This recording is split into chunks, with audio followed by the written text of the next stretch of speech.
Hello everyone, welcome to Study Smart IAS PCS. यहाँ से हम हमारा एनवायरनमेंट एंड इकोलॉजी का रिवीजन स्टार्ट करने वाले हैं। एनवायरनमेंट एंड इकोलॉजी वो सब्जेक्ट है जहाँ पे आपके फुल मार्क्स भी आ सकते हैं। अब वो फुल मार्क्स आने का तरीका क्या है कि आपने चीज़ों को रिवाइज किया हुआ है, आपके बेसिक कॉन्सेप्ट्स बहुत ही अच्छे से थ्रू हैं। यहाँ पे हम मोस्टली सारी चीजें बहुत ही कंसाइज वे में इस तरीके से रिवाइज करने वाले हैं कि यहीं के यहीं हमारा पूरा प्रिपरेशन जो है रिवीजन का, वो यहीं पे हमारा रिवाइज एक बारी अच्छे से हो जाए। सारे टर्म्स एंड कॉन्सेप्ट सब कुछ हम यहाँ पे देखने वाले हैं। एनवायरनमेंट से रिलेटेड जितनी भी इंपॉर्टेंट चीजें हैं आप यहाँ पे देख सकते हैं। स्टार्ट कर रहे हैं हम टर्म्स एंड कॉन्सेप्ट से। तो सबसे पहले ऑब्वियस सी बात है, हम बात करते हैं एनवायरनमेंट की। एनवायरनमेंट, अब अगर बाय चांस डेफिनेशन पूछ ले, एनवायरनमेंट होता है एक लेमन टर्म में माहौल। हम बोलते हैं घर का माहौल कैसा है, उस घर का एनवायरनमेंट अच्छा नहीं है, वहां पे पढ़ाई का एनवायरनमेंट है, वहां पे पढ़ाई का एनवायरनमेंट नहीं है। तो एनवायरनमेंट को हम एक टोटलिटी से जज करते हैं। तो it is the sum total of living and non living components which influences and the events which surrounds an organism. वो कोई भी हो सकता है। तो जहां भी सम, टोटल, ये सब लिखा आए सिस्टम एक्सपीरियंसेस का, जहां पे बायोटिक और एबायोटिक फैक्टर्स दोनों ही आए, उसको आप कहते हैं एनवायरनमेंट। इकोलॉजी क्या होता है? स्टडी, जैसी लॉजी आता है ना, तो the word study comes in. Ecology है simply scientific study in interactions का, जो हम देख रहे हैं बायोटिक और एबायोटिक कंपोनेंट्स के बीच में। इकोलॉजी का एक और फैक्टर होता है, it focuses on relationship between plants and animals. एक टर्म फिर आती है इकोसिस्टम। एक क्वेश्चन इससे पूछा जाता है, who coined the term ecosystem?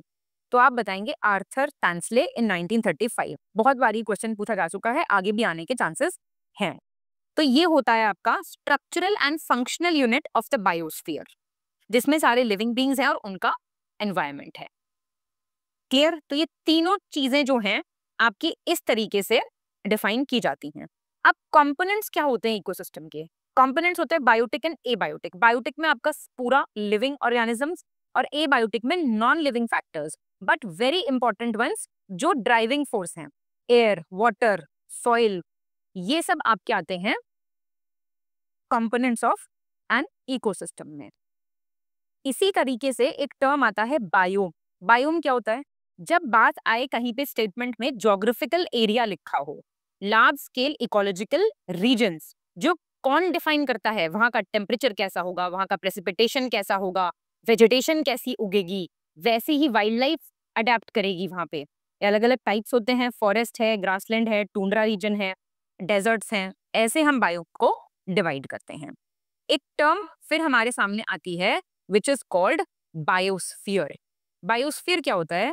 ये वो नैरो जोन है जहां पे जिंदगी संभव है, वेयर लाइफ एग्जिस्ट्स, जो कि एटमॉस्फेयर, हाइड्रोस्फीयर, लिथोस्फीयर को इंटीग्रेट करता है। वो डायग्राम बनाते हैं ना तीनों का, तो यहाँ जो ये नैरो जोन जहाँ पे जिंदगी संभव है, वो है आपकी बायोस्फीयर। हैबिटेट, आप कहाँ रहते हो, as simple as that. The physical space where an organism live, इसमें लिविंग भी आते हैं और नॉन लिविंग भी आते हैं। माइक्रो हैबिटेट क्या है? इमीडिएट कंडीशंस, आपकी अभी फिलहाल की क्या इमीडिएट कंडीशन है। नीश क्या होता है? आपका रोल क्या है, पोजीशन क्या है इकोसिस्टम में। घर में आप क्या करते हैं पूरे दिन? क्या आपने प्रॉपर शेड्यूलिंग की हुई है पढ़ाई की, या बस आप रील्स चला रहे हैं, यूट्यूब देख रहे हैं? वो आपका नीश है। ऐसा नीश नहीं होना चाहिए। नीश शुड बी वेल डिफाइंड। तो वो आपका स्पीशीज का रोल होता है। टाइप्स होते हैं अलग अलग, हैबिटेट होता है, ट्रॉफिक नीश होता है, अलग अलग ट्रॉफिक लेवल्स होते हैं, आपका रोल क्या है फूड चेन में। मल्टी डायमेंशनल नीश हो सकता है, interaction of fundamental niche and the limiting factors. अब लिमिटिंग फैक्टर एक टर्म यहाँ पे आई है। क्या होता है लिमिटिंग फैक्टर? देखिए, लिमिटिंग फैक्टर एक ऐसा एनवायरमेंटल फैक्टर या फिर वेरिएबल है, इट इज अ वेरिएबल जिसका that has the capacity to restrict the growth या अबंडेंस या डिस्ट्रीब्यूशन। जैसे कि कोई प्लांट है, ठीक है, इसके लिए लिमिटिंग फैक्टर्स क्या होंगे? कितना पानी है, कितने न्यूट्रिएंट्स हैं फोटोसिंथेसिस के लिए, कितना सूर्य का प्रकाश मिल रहा है इसको, ये सारे इसके लिए लिमिटिंग फैक्टर्स कंसिडर किए जाएंगे। ठीक है, तो ये आपका हो गया लिमिटिंग फैक्टर्स। फिर एक टर्म आता है जिसे हम बोलते हैं इकोटोन। इकोटोन का मतलब क्या होता है? इकोटोन का मतलब सिंपली ये है the transitional zone between two ecosystems. दो इकोसिस्टम है, जैसे फॉरेस्ट या ग्रासलैंड है, फ्रेश वाटर सॉल्ट वाटर है, जहां पे दोनों स्पीशीज के हैबिटेट्स आके इंटरेक्ट करेंगे। और ये जो है ना, ये बहुत ही हाई डाइवर्सिटी का जोन माना जाता है एज इफेक्ट की वजह से। जैसे मैंग्रोव एरियाज होते हैं, उसको आप इकोटोन मान सकते हैं। ठीक है। एज इफेक्ट क्या होता है? एज इफेक्ट एक ऐसा फिनोमिना है जो चेंजेस डिस्क्राइब करता है किसी पॉपुलेशन में या कम्युनिटी में दो हैबिटेट्स के। तो ये बेसिकली एक इकोटोन को कोई यूनिक इकोलॉजिकल जो स्पेस मिल रहा है, इकोटोन किसकी वजह से है? Because of this edge effect. Now we have trophic levels. अलग अलग ट्रॉफिक लेवल्स होते हैं। ट्रॉफिक लेवल्स क्या डिनोट करते हैं?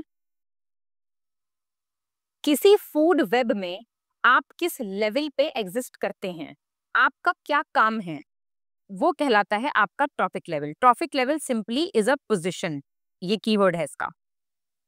ठीक है। जो आप स्टेप करते हैं, अलग अलग कैटेगरीज हैं। प्रोड्यूसर्स जो खुद का खाना खुद प्रोड्यूस करते हैं, सनलाइट को एनर्जी में कन्वर्ट करते हैं, the green plants and all.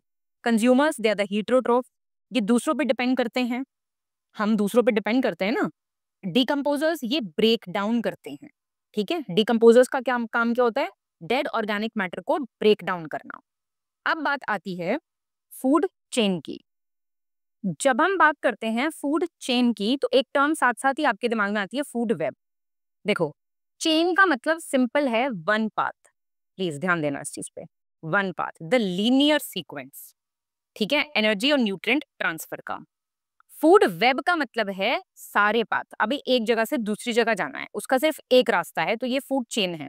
एक जगह से दूसरी जगह जाना है, उसके मल्टीपल रास्ते हो सकते हैं आपस में कनेक्टेड, तो वो एक वेब है। It's a complex interconnection between organism in an ecosystem. याद रखिएगा, दोनों ही ऑर्डर शो करते हैं। क्या शो करते हैं? मैं आपसे सिंपल एक वर्ड में पूछूं, ये दोनों क्या शो करते हैं? दे show the order in which the species eat each other. एक दूसरे को स्पीशीज जिस ऑर्डर में खा रही हैं वो शो करते हैं। कितनी स्पीशीज खा रही हैं, कितना कौन क्या खा रहा है, क्या ये शो करते हैं? नहीं। याद रखिएगा। तो चेन वन पाथ, ये मल्टीपल, या तो आप लिख सकते हैं मल्टीपल पाथ्स या लिख सकते हैं ऑल द पाथ्स। क्लियर? तो ये आपके होते हैं फूड चेन और फूड वेब। अब एक कॉन्सेप्ट आता है इकोलॉजिकल पिरामिड। इनको एल्टोनियन पिरामिड भी कहा जाता है, क्योंकि ये चार्ल्स एल्टन करके एक साइंटिस्ट थे, 1927 में इन्होंने ये टर्म कॉइन किया था। अगर आप हर ट्रॉफिक लेवल को ग्राफिकली रिप्रेजेंट करें, भाई स्टडी करने के लिए आपको ऑब्वियसली एक कनेक्शन चाहिए, तो उसको आप इकोलॉजिकल पिरामिड कहते हैं। ये टोटल नंबर, एनर्जी और नंबर्स, बायोमास, एनर्जी और नंबर शो करते हैं। अब नंबर का पिरामिड याद कर लेना हमेशा, टोटल नंबर ऑफ ऑर्गेनिजम्स कितने हैं एक ट्रॉफिक लेवल पे, ये शो करता है। ये कैसा हो सकता है? ये अपराइट भी हो सकता है, ये इन्वर्टेड भी हो सकता है, ये मिक्स्ड भी हो सकता है। ठीक है। ग्रासलैंड में ऐसा होगा, पैरासिटिक ऐसा हो जाएगा, इन्वर्टेड। बायोमास का मतलब क्या होता है? Dry weight of all the organisms at each trophic level. ये किस प्रकार का हो सकता है? ये भी आपका तीनों ही प्रकार का हो सकता है, अपराइट, इन्वर्टेड एंड मिक्स्ड। अब आता है एनर्जी का पिरामिड। एनर्जी आप जानते हैं, एक लेवल से दूसरे लेवल पे जाने पे एनर्जी लॉस होता है। हाँ, सेम एनर्जी नहीं ट्रांसफर होती। Energy stored at each trophic level, तो ये हमेशा अपराइट होगा। ये क्वेश्चन आता है आपके एग्जाम में। ठीक है। तो ये आपको याद रखना है, एनर्जी हमेशा लोअर ट्रॉफिक लेवल से हायर ट्रॉफिक लेवल की तरफ जाएगी। लॉस ऑफ एनर्जी होगा हर लेवल पे। 10% रूल, क्या होता है 10% रूल? लिंडमैन्स रूल भी कहते हैं इसको। सिर्फ 10% एनर्जी ही अगले लेवल पे जाएगी, 90% रेस्पिरेशन में, ग्रोथ में, लॉस ऑफ हीट में, इसमें चली जाएगी। मैं आपसे पूछूं हमेशा अपराइट क्यों होता है? लॉ ऑफ थर्मोडायनेमिक्स लगता है, सेकेंड लॉ आप जानते हैं। Heat loss happens when energy is transferred और ट्रांसफॉर्म्ड। क्लियर? तो ये हमारा हो गया इकोलॉजिकल पिरामिड। नेक्स्ट आता है बायो एक्यूमुलेशन और बायो मैग्निफिकेशन, दोनों को साथ में पढ़ेंगे। बायो एक्यूमुलेशन कह रहा है gradual accumulation of substances in an organism. एक एग्जांपल ले लेते हैं, एक मछली है, दिस इज अ फिश, अच्छी नहीं बनी है, ये जो मछली है ये मरकरी एब्जॉर्ब कर रही है पानी से, कर सकती है बिल्कुल, आजकल मरकरी डिसॉल्व हो रहा है पानी में। अब क्या हो रहा है, over the period of time इसकी बॉडी में मरकरी के लेवल्स रेज कर रहे हैं। ये इसके लिए प्रॉब्लम है, रिप्रोडक्टिव इश्यूज हो सकते हैं, ग्रोथ इम्पेडिमेंट्स हो सकते हैं, बहुत कुछ हो सकता है। तो एक्यूमुलेशन हो रहा है सिंगल ऑर्गेनिज्म में। की डिफरेंस मैग्निफिकेशन में क्या होगा, बहुत सारी मछली हैं, वो जो एक मछली थी उसके भाई बहन आ गए हैं बहुत सारे, जिसके अंदर मरकरी एक्यूमुलेट कर रहा था। अब होता क्या है, इन सब छोटी छोटी मछली को कोई बड़ी मछली खा लेती है, उस बड़ी मछली को कोई टॉप प्रेडेटर खा रहा है, ईगल्स, ह्यूमंस, कोई भी खा सकता है। तो जो टॉक्सिन लेवल्स थे वो देखो ना कहाँ तक पहुंच गए हैं, प्रेडेटर्स तक पहुंच गए हैं वो। ठीक है, concentration of substances at higher tropical levels. तो बायोमैग्निफिकेशन अलग अलग लेवल्स पे होता है फूड चेन के, जो कि टॉक्सिन्स एक लेवल से दूसरे लेवल पे इंक्रीज करता चला जाता है, एज सिंपल एज दैट।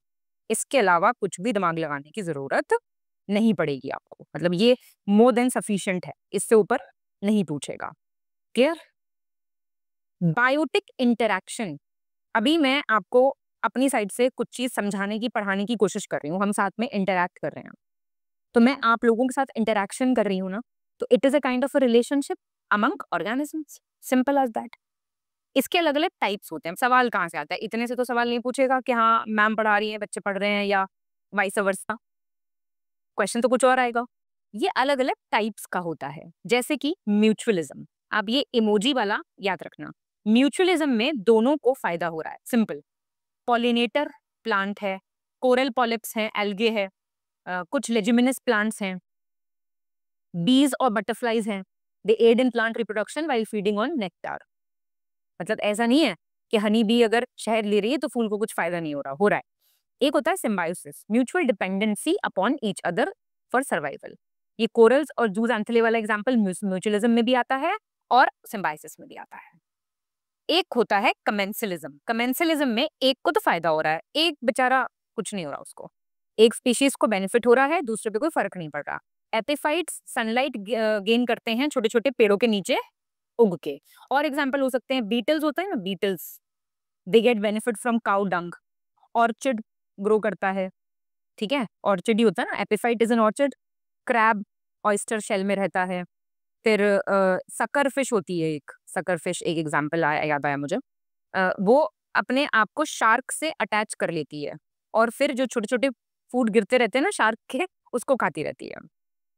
एक आता है पैरासिटिज्म, पैरासिटिज्म में एक को तो फायदा हो रहा है, एक को बेचारे को नुकसान हो रहा है बहुत ज्यादा, जैसे लीचेस, टिक्स, बेड बग। ठीक है, अच्छा एक बात बताओ, मॉस्किटो पैरासाइट है का? मॉस्किटो पैरासाइट नहीं है, because it needs blood for reproduction not for nutrition. ऐसे ही पैरासिटम के साथ साथ एक टर्म आती है प्रिडेशन, आप ये भी यहीं पे पढ़ लीजिए। प्रिडेशन में एक को फायदा हो रहा है, एक को डेफिनेटली नुकसान हो रहा है। प्रिडेशन में मतलब शिकार करना, टाइगर डियर को खा रहा है, बर्ड्स इंसेक्ट प्लांट सीड्स को खा रही हैं। और एक सेंटेंस याद रखना, पैरासाइट किल, पैरासाइट तो मार देता है, वो प्रिडेटर तो मार देता है, sorry, parasite does not kill. ठीक है, तो ये आपके हो गए। अब हमारा आता है एमेंसलिज्म। एमेंसलिज्म में क्या हो रहा है, एक पे कोई फर्क नहीं पड़ रहा, एक बेचारा बहुत दुखी है।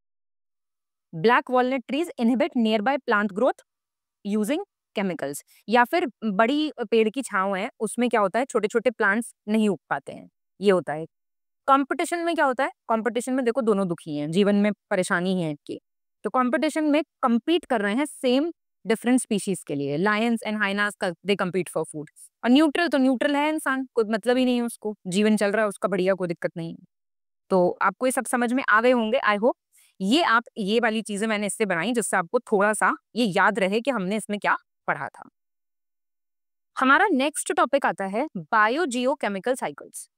देखिए, बायोजियोकेमिकल साइकिल्स क्या होता है, जहां पे साइकिल आए तो याद रखिएगा, cyclic flow of chemical elements between organisms and environment. इसका दूसरा नाम न्यूट्रिएंट साइकिल भी होता है। फ्लो ऑफ न्यूट्रिएंट्स इसमें सर्कुलर फॉर्म में होता है और इसके अलग अलग टाइप्स होते हैं, gaseous cycle, water cycle, nitrogen cycle, carbon cycle and oxygen cycle. और सेडिमेंट्री साइकिल होती है जिसमें आपका सल्फर, फास्फोरस, ये सब आता है। ठीक है, इसमें हमारी फर्स्ट साइकिल है वाटर साइकिल। सिंपल है, हम बचपन से पढ़ते आ रहे हैं water cycle, evaporation, condensation, precipitation, run of and infiltration.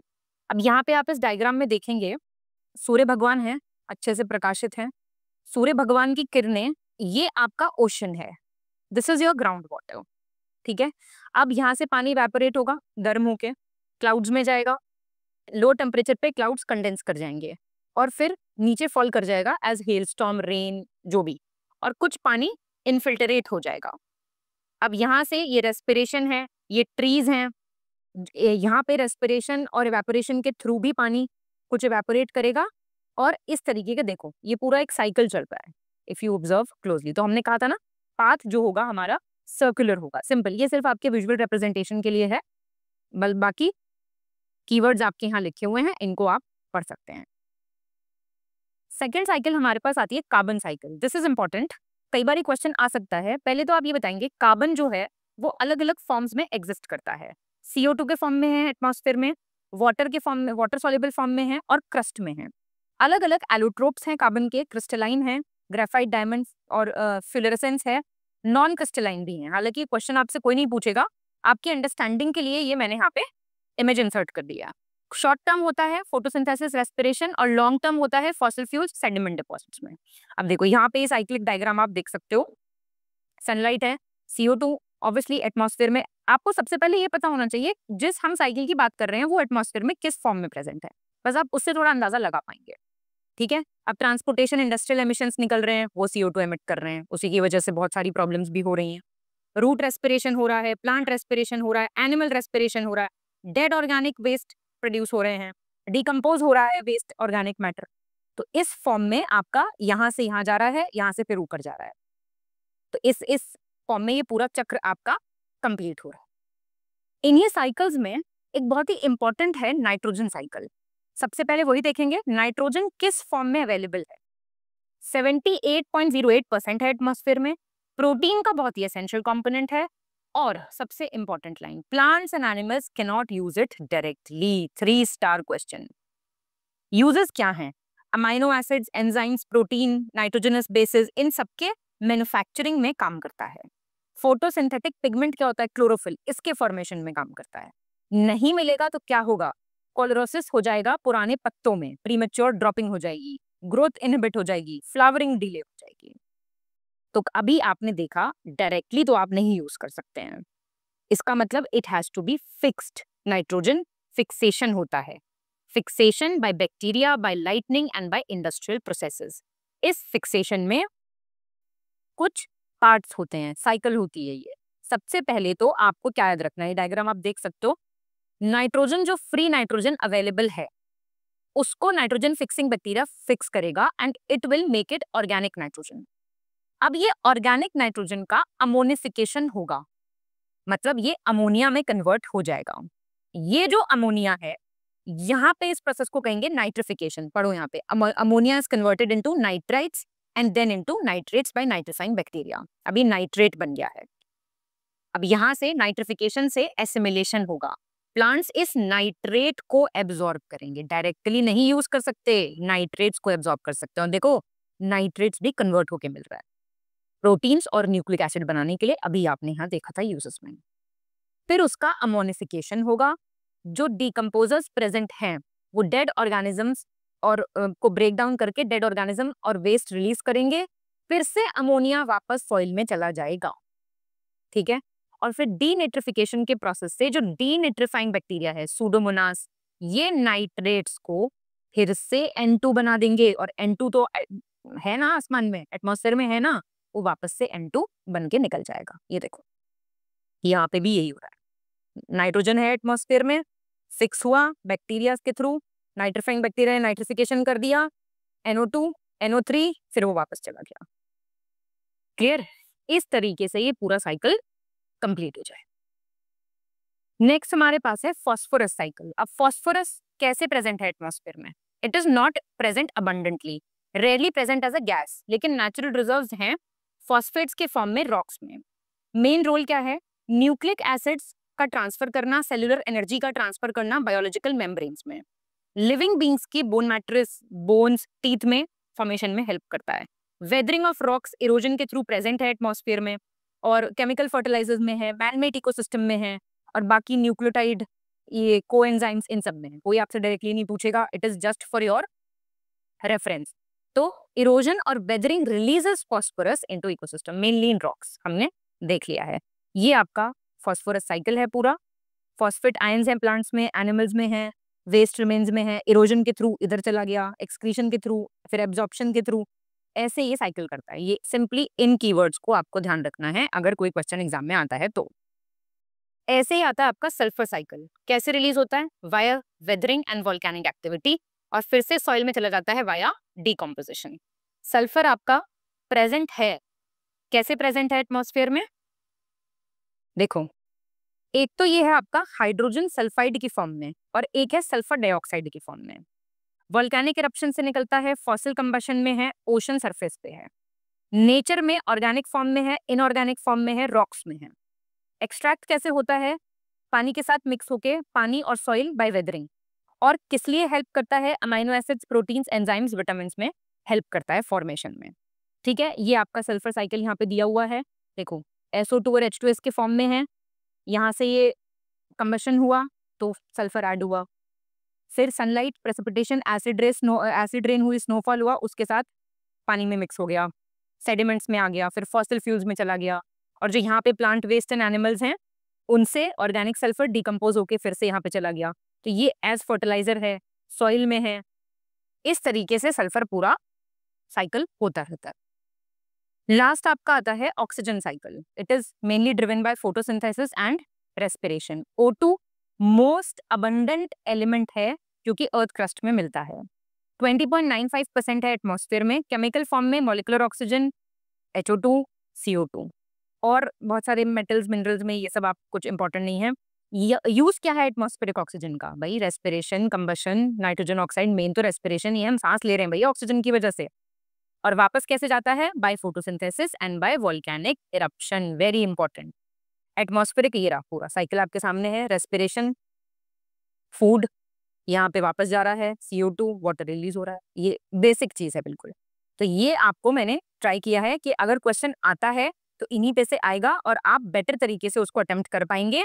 Bio geochemical cycles मतलब आपको दोबारा देखने की जरूरत बिल्कुल नहीं पड़ेगी। बायोडाइवर्सिटी टर्म आती है हमारे पास, बायोडाइवर्सिटी। अब मीनिंग क्या है बायोडाइवर्सिटी का? जैसे ही वर्ड डाइवर्सिटी आए तो सिंपली याद रखना variability, variety among living organisms, terrestrial हो, मरीन हो, एक्वेटिक हो, कोई भी। इसमें विद इन स्पीशीज भी हो सकती है, बिटवीन स्पीशीज भी हो सकती है, बिटवीन इकोसिस्टम्स भी हो सकती है। ठीक है, it is only the keyword is here variety. Clear? अच्छा, लेवल्स क्या होते हैं बायोडाइवर्सिटी के? बायोडाइवर्सिटी के अलग अलग लेवल्स हैं, जैसे कि जेनेटिक, स्पीशीज एंड इकोसिस्टम, तीनों याद रखना। ठीक है, GES ऐसे याद कर लो। जीन्स में वेरिएशन। जेनेटिक डाइवर्सिटी का मतलब है total number of genetic characteristic. Clear?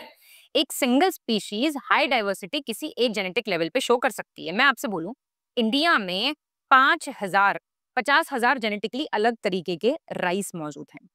मैं आपसे बोलूं, इंडिया में मे बी 1000 वेराइटी मैंगो की मौजूद हैं। अच्छा, डाइवर्सिटी से क्या होता है? डाइवर्सिटी से आप विपदाओं को बेटर सहन कर पाते हैं। फिर आती है आपकी स्पीशीज डाइवर्सिटी। ये है number and richness of any particular species in a habitat. अगर मैं कहूं आपसे जीरो, जीरो की वैल्यू क्या है स्पीशीज डाइवर्सिटी की फॉर्म में? It will be infinite diversity. और one will represent one species present. ये क्वेश्चन बिल्कुल पूछा जा सकता है।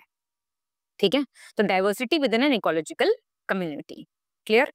फिर आपका आता है इकोसिस्टम डाइवर्सिटी। इकोलॉजिकल, भाई इकोसिस्टम डाइवर्सिटी हो गई, अलग अलग इकोसिस्टम में रेन फॉरेस्ट की अलग है वैरायटी, ग्रासलैंड्स की अलग है वैरायटी, उसको आप कहेंगे इकोसिस्टम बायोडाइवर्सिटी। मेजरमेंट कैसे होता है? Alpha, beta, gamma. तो क्लियर है, ऐसे याद हो जाएगा। अल्फा मतलब किसी पर्टिकुलर एरिया या इकोसिस्टम में, सिंगल कम्युनिटी में। बीटा, दो कम्युनिटीज के बीच में। Gamma, overall. बस एक वर्ड याद रखना, ओवरऑल। ठीक है, अब एक और टर्म आती है स्पीशीज रिचनेस, मतलब number of different species. Measure है कि रिलेटिव अबंडेंस क्या है, what is the relative abundance of different species. जैसे कि कोई एक फॉरेस्ट है ए, इसमें 4 टाइगर हैं, 5 हिरन हैं, 6 खरगोश हैं। और एक फॉरेस्ट है बी, बी फॉरेस्ट में एक टाइगर है, 6 हिरन हैं, 8 खरगोश हैं। दोनों का सैंपल रिचनेस तो सेम होगा, मतलब 3 स्पीशीज हैं, लेकिन ए में ज्यादा इवननेस देखी जाएगी। I hope I am clear. ठीक है, ये डिफरेंस होता है इनका। कुछ मेथड्स होते हैं कंजर्व करने के, हमेशा एक क्वेश्चन पीसेस में आता है, in situ ex situ. In situ मतलब वहीं के वहीं नेचुरल हैबिटेट में कंजर्व करना, national park, wildlife sanctuaries, tiger reserves, elephant reserves etcetera. और एक्स सीटू क्या होता है, उनके नेचुरल हैबिटेट से उनको बाहर ले जाके प्रिजर्व करना। Botanical garden, seed banks, DNA banks, इसमें आपका जीन बैंक्स भी आता है, वही डीएनए जीन सेम हो गया। ठीक है, तो ये आपका होता है कंजर्वेशन के मेथड्स। इस पे क्वेश्चन हमेशा आता है। I hope I am clear with all this. Revise करते रहिए, अच्छे से चीजों को पढ़िए, बार बार रिवाइज करेंगे तो बेटर रिटेन होंगी चीजें। मुलाकात होगी नेक्स्ट लेक्चर में। Thank you so much.